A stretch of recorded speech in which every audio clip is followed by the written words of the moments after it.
Okie dokie. So Square Enix admits that Final Fantasy 16 and 7 Rebirth profits were not great. Didn't meet their expectations.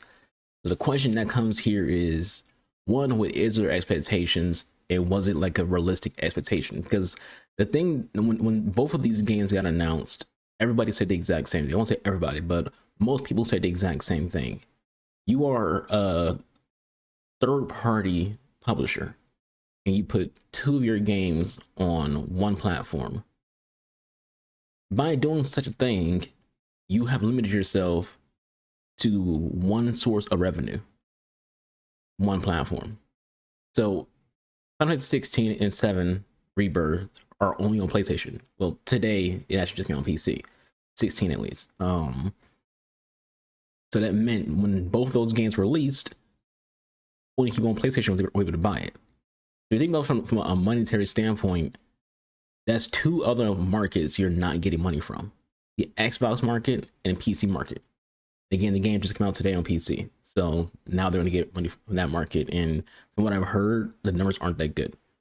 From what I've heard, in comparison to 15, 15 had, I think, they said like 30,000 the weekend it came out, and 16 has 14,000 on Steam when it comes to the release today. And you have to ask the question, why is that? Well, for one, no one cares. This is the issue of like when you release games a year apart for another platform, is people don't give a shit. Like if it's a big title like God of War or Spider-Man, then yeah, people will care.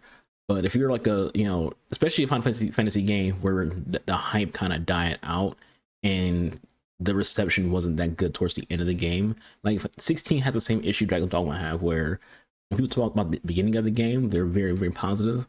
But the more people talk about the game towards the end, it gets very, very negative.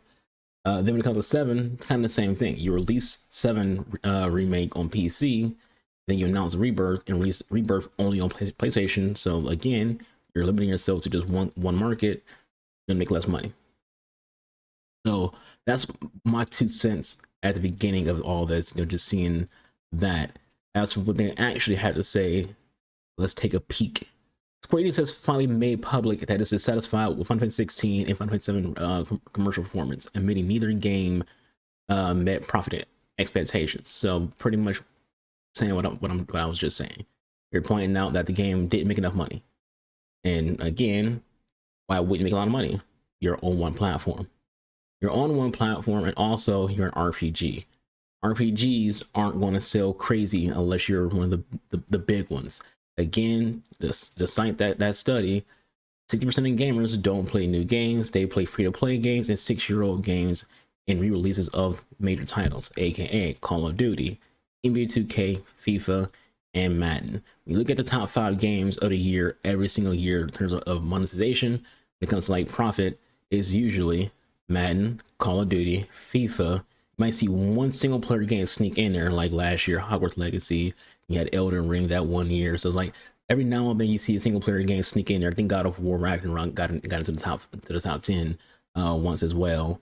But usually it's those same games of sport games that really get released once a year, and then Call of Duty game. That's usually what's in the top 5. Gamers don't play a lot of new games. That's just the general gist of it.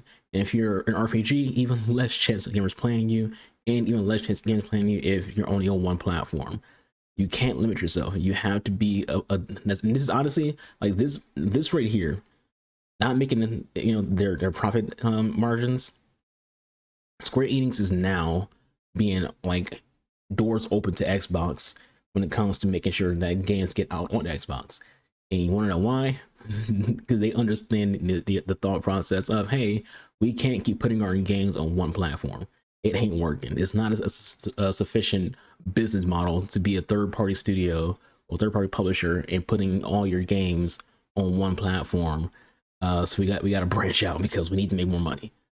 Because these PS5 people ain't buying new games.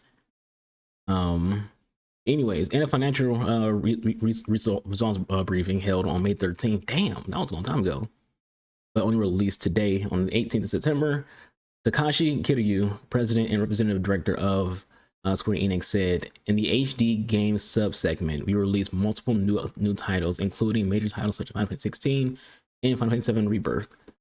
but profits unfortunately did not meet our expectations. Yeah, yeah, that's kind of how that works. Did both those games release in the same year? Because right here it's saying that Kitty is suggesting that Square Enix cannibalized the sales of its own games. Did Rebirth and 16 release the same year? Rebirth came out this year. Well, it says fiscal year, so fiscal year isn't necessarily this like 1 year. Fiscal years are based on what the studios themselves have set. So right here it says their fiscal year ends March 24th.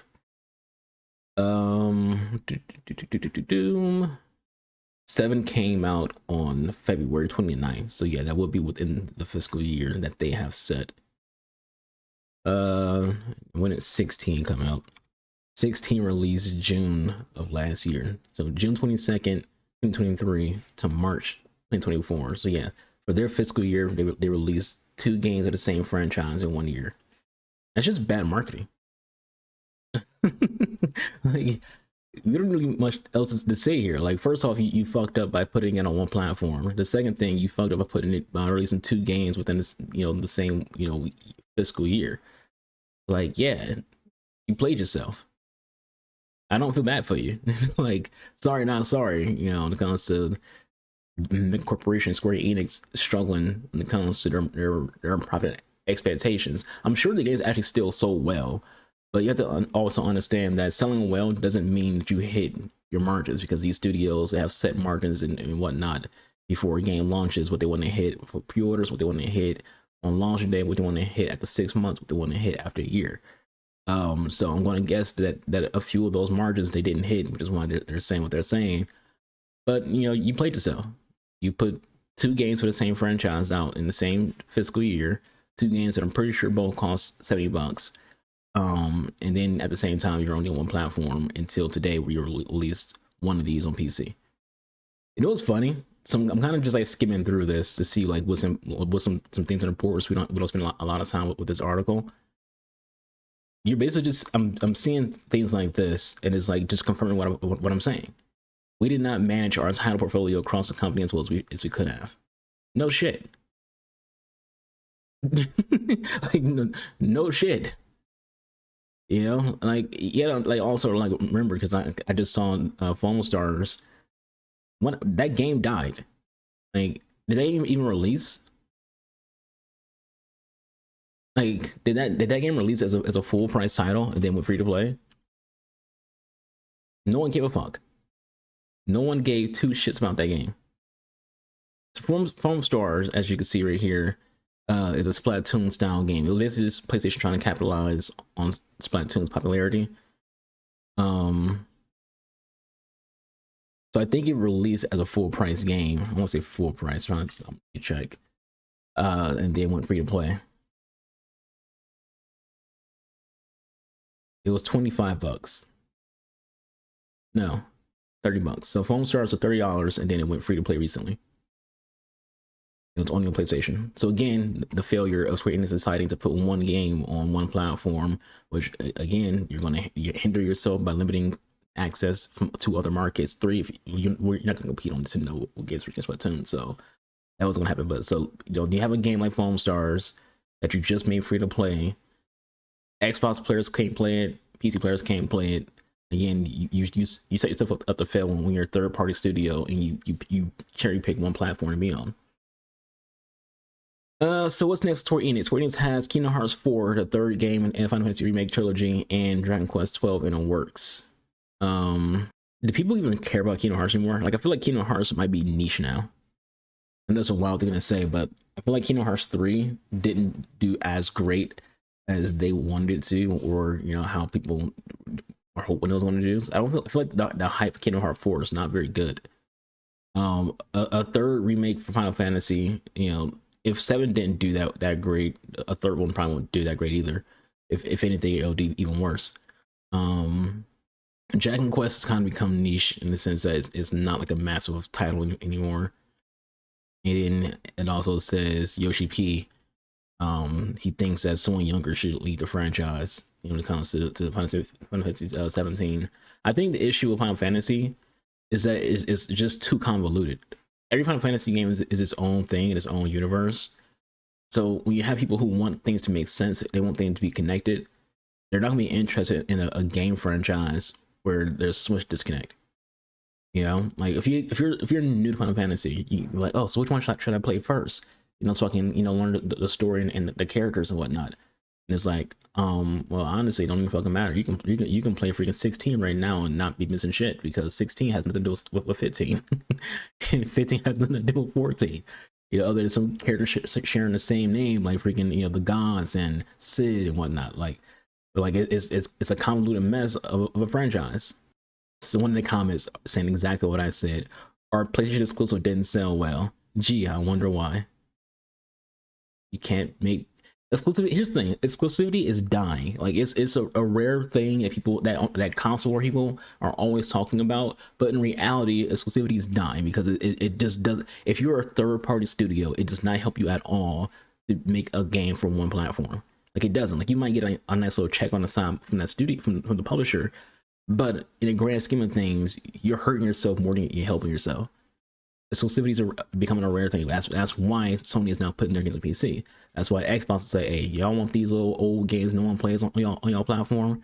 Here, have freaking Sea of Thieves. Anyways,